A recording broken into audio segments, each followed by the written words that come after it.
சங்கரா TV நேயர்களுக்கு அன்பு வணக்கங்கள். மூவிரு முகங்கள் போற்றி, முகம் பொழி கருணை போற்றி, ஏவரும் துதிக்க நின்ற ஈராறு தோள் போற்றி, காஞ்சி மாவடி வைகும் செவ்வேள் மலரடி போற்றி, சேவலும் மயிலும் போற்றி, அன்னான் திருக்கைவேல் போற்றி போற்றி. கந்தனே கடம்பனே என்று கந்தர் அனுபூதி பாடல்களை சிந்தித்துக் கொண்டிருக்கிறோம்.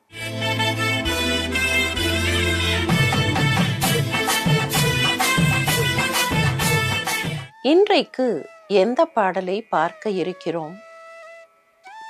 அருணகிரிநாதர் முருகப்பெருமானிடத்தில் விண்ணப்பம் போல வைக்கிற ஒரு வினாவைத்தான் பார்க்க போகிறோம். வளைபட்ட கை மாதோடு மக்களெனும் தளைபட்டழிய தகுமோ தகுமோ, கிளைபட்டெழு சூர் உரமும் கிரியும் தொலைபட்டுருவ தொடு வேலவனே. அருணகிரிநாதருக்கு வார்த்தைகள் எல்லாம் வரிசை கட்டி கொண்டு வருமாம். சந்தத்தோடு சொன்னால் அதி அற்புதமான கவிதை இது. எப்படி அது? வளைபட்ட கை மாதரோடு மக்கள். மாதர் என்றும் வரலாம், இல்லை மாதோடு என்றும் வரலாம். அந்த வரி இரண்டுமே பொருத்தமாகத்தான் இருக்கும். வளைபட்ட கை மாதோடு மக்களெனும் தளைபட்டழிய தகுமோ தகுமோ. என்ன கேட்கிறார் தெரியுமா?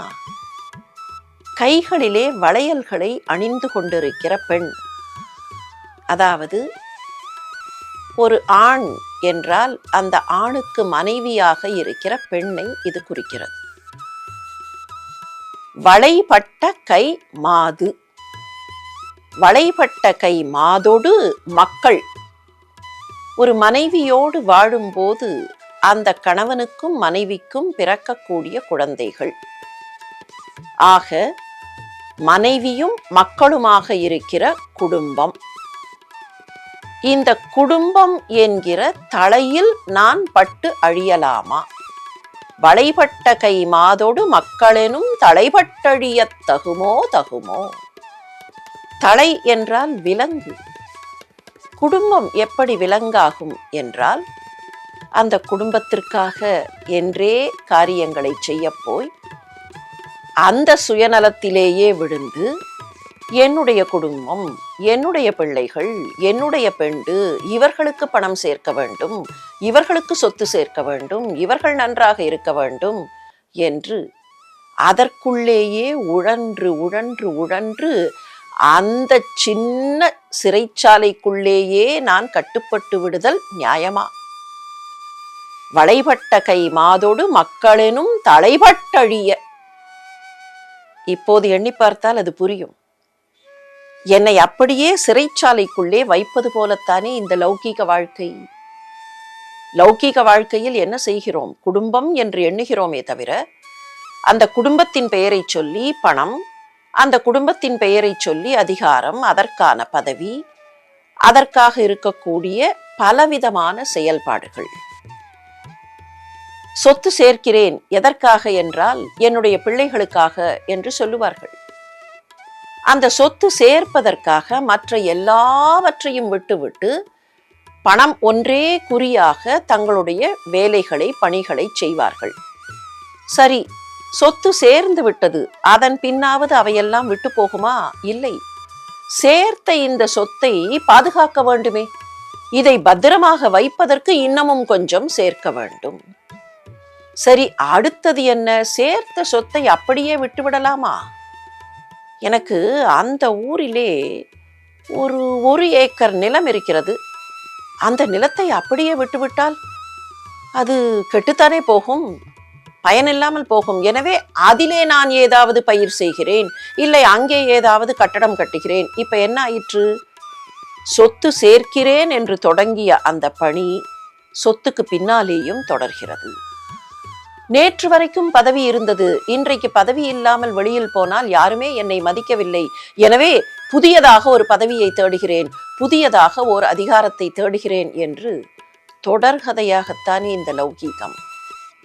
இந்த தொடர் வெறுமே கதை மாத்திரமில்லை, தொடர் சங்கிலி போட்டு கட்டியது போல இருக்கிற விலங்கு தலைகள். அதனாலேதான் கேட்டார், வளைபட்ட கை மாதோடு மக்களெனும் தலைபட்டழிய தகுமோ, நான் அப்படி அழிந்து போவது உனக்கே நியாயமாக இருக்கிறதா? முருகப்பெருமானே நினைத்துப்பார், நான் இந்த தலையிலேயே அப்படியே விழுந்து விழுந்து விழுந்து இங்கே இருந்து வெளியில் வராமல் தகுமோ தகுமோ, ஒரு தகுமோ இல்லை, தகுமோ தகுமோ, உனக்கு தக்கதாக இருக்கிறதா? நீ அருள வேண்டாமா? உன்னுடைய பிள்ளை இல்லையா? உன்னுடைய பிள்ளையை நீ பாதுகாக்க வேண்டாமா? இப்படி நான் இந்த விலங்குக்குள்ளேயே, இந்த தலைகளுக்குள்ளேயே மாட்டிக்கொண்டு சிக்கிக்கொண்டு அழுவது உனக்கு நியாயமாக தெரிகிறதா என்று கேட்டார். சரி, அந்த முருகப்பெருமான் யார் என்பதைத்தான் இந்த பாடலுடைய அடுத்த 2 வரிகள் சொல்லுகின்றன. கிளைபட்டெழு சூர் உரமும் கிரியும். தனக்கு நிறைய மக்கள் இருக்கிறார்கள், சொந்தக்காரர்கள் இருக்கிறார்கள் என்கிற நம்பிக்கையில் எழுந்தான் சூரபத்மன். சூர் உரம், சூரபத்மனுடைய அந்த வலிமைக்கு என்ன காரணம்? சாதாரணமாக நமக்கெல்லாம் கர்வம் வருகிறது என்றால் 3 முக்கிய காரணங்களால் கர்வம் வரும் என்றார் ஆதிசங்கர பகவத்பாதர். என்ன தெரியுமா அந்த 3 முக்கிய காரணங்கள்? தன ஜன யவ்வன கர்வம். பணம் இருந்தால் கர்வம் வரும், யவ்வனம் இளமை இருந்தால் கர்வம் வரும். ஆனால் இவற்றோடு கூட எனக்கு மக்க மனுஷா இருக்கிறார்கள் என்கிற எண்ணம் இருக்கிறதே, நான் ஏதாவது செய்தால் எனக்கு சப்போர்ட்டாக வருவதற்கு ஆட்கள் இருக்கிறார்கள், I have man power, I have ஆள்பலம் என்கிற எண்ணம் இருக்கிறதே, அதனாலேயும் கர்வம் வரும். ராட்சசர்கள் என்றெல்லாம் சொல்கிறோமே, அவர்கள் எப்படியெல்லாம் செயல்பட்டார்கள் என்று பார்த்தால் இது புரியும். இலங்கையில் தன்னுடைய தலைநகரத்தை வைத்துக்கொண்டு ஆட்சி நடத்தினான் 10 தலை ராவணன். ஆனால் தன்னுடைய ஒன்றுவிட்ட சகோதரர்களை ஆங்காங்கே வைத்திருந்தான். அவன் தலைநகரத்தில் ஆட்சி நடத்தினாலும் அவனோடு கூடவே கும்பகர்ணன் இருந்தான். அதே சமயத்தில் ஜனஸ்தானம் என்கிற தண்டகாரண்யத்தில் ஒன்றுவிட்ட சகோதரனாக இருந்த கரன், தூஷணன் ஆகிய இருவரையும் வைத்திருந்தான். சொல்லப்போனால் ராமனோடு முதலில் சண்டைக்கு வந்தது கரனும் தூஷணனும் தான். அதே போலத்தான் இந்த சூரபத்மன் வீரமகேந்திரபுரம் என்கிற இடத்திலே தன்னுடைய தலைநகரத்தை நிர்மாணித்துக் கொண்டு தீவு பகுதியில் இருந்தான். அந்த வீரமகேந்திரபுரம் என்கிற தீவு இப்போது இருக்கிற இலங்கைக்கும் தெற்காக இருந்ததாக தெரிகிறது.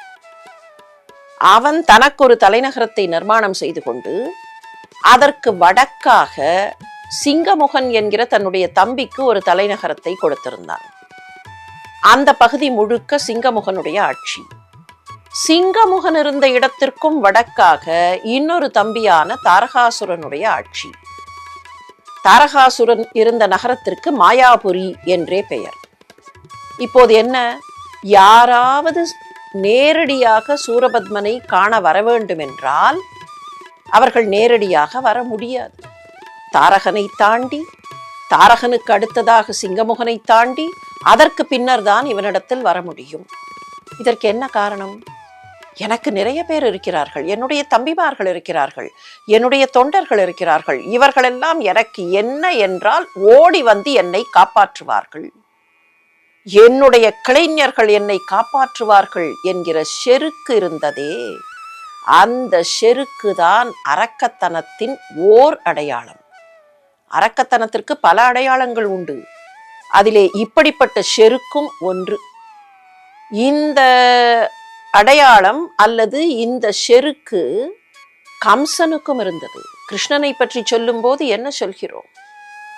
வசுதேவ சுதம் தேவம் தேவகி பரமானந்தம், அதன் பின்னர் கம்ச சானூர மர்தனம். சானூரனும் முஷ்டிகனும் என்னோடு இருக்கிற வரையில் என்னை யாரும் எதுவும் செய்ய முடியாது என்று நினைத்தவன் கம்சன். அப்படித்தான் இந்த சூரபத்மனும். அதுதான் கிளை. அவனுடைய கிளை என்றால் அவனுடைய சுற்றத்தவர்கள், அவனுடைய சொந்தக்காரர்கள், அவனுடைய நண்பர்கள். கிளைபட்டெழு சூர் உரமும் கிரியும். கிரி என்பது கிரௌஞ்சகிரி, கிரௌஞ்ச மலை. சூரபத்மனுடைய இன்னொரு ஒன்றுவிட்ட சகோதரன் தான் கிரௌஞ்சன் என்கிற அசுரன். அவன் தாரகாசுரனோடு பக்கத்திலேயே அணுக்கமாக இருந்தான், நட்பாக இருந்தான். தாரகாசுரனுக்கும் சற்றே வடக்காக இருந்தான். என்ன செய்வான்?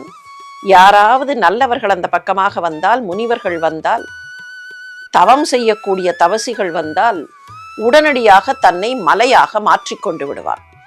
அதுதான் கிரௌஞ்சகிரி. மலை அங்கே வழியில் நிற்கும். அந்த மலை பாதையில் அவர்கள் போக வேண்டும். அப்படி போவார்கள். போகும்போது திடீரென்று வெளிச்சமாக தெரியும். அதுதான் பாதை போல் இருக்கிறது என்று போவார்கள். அது குகையாக இருக்கும். அந்த குகைக்குள்ளே போய் சிக்கிக்கொண்டால் வெளியிலே வரவே முடியாது. இப்படி முனிவர்களை வழியில் ஏமாற்றி ஏமாற்றி அவர்களையெல்லாம் அந்த மலை குகைகளுக்குள்ளேயே அழித்து, அவர்களை அழித்ததனால் தான் மகிழ்ந்தவன் அந்த கிரௌஞ்சன். எப்படி நம்முடைய வாழ்க்கையில் ஏதோ ஒன்று பளபளப்பாக தெரிகிறது என்று எண்ணி அந்த பளபளப்பை பார்த்து போய் அது குகை என்பதே தெரியாமல் சிக்கிக்கொண்டு அந்த குகையிலே இருந்து வெளியில் வர முடியவில்லை, அது புதை மணல் தெரியாமல் சிக்கிக்கொண்டு வெளியில் வர முடியவில்லை என்று தவிக்கிறோமோ, அப்படித்தான் எல்லோருக்கும் மயக்கத்தை கொடுத்து தவிக்கச் செய்தான் கிரௌஞ்சன். எனவேதான் கிளைபட்டெழு சூர் உரமும் கிரியும் தொலைபட்டு உருவத் தொடு வேலவனே. அப்பா வேலவா, சண்முகா, நீ உன்னுடைய அந்த வேலை தொட்டாய், அவ்வளவுதான். தொடு வேலவன். வேலவன் என்பது வேலை தாங்கியவனுக்கான பெயர். ஆனால் தொடு வேலவன் என்கிற போது அந்த வேலை தொட்டவனே. வேலை நீ லேசாக தொட்டாய், அந்த வேல் கிரௌஞ்சகிரியையும் பிளந்தது, சூரபத்மனையும் பிளந்தது. தொலை பட்டு உருவ. அந்த வேல் அப்படி பாய்ந்த போது மலையில் துளை விழுந்து அது இரண்டாக பிளந்தது. அதே போலத்தான் மாமரமாக நின்றான் சூரபத்மன். அவனை துளைத்த வேல் அவன் இரண்டாக பிளந்து கீழே விழுந்தான்.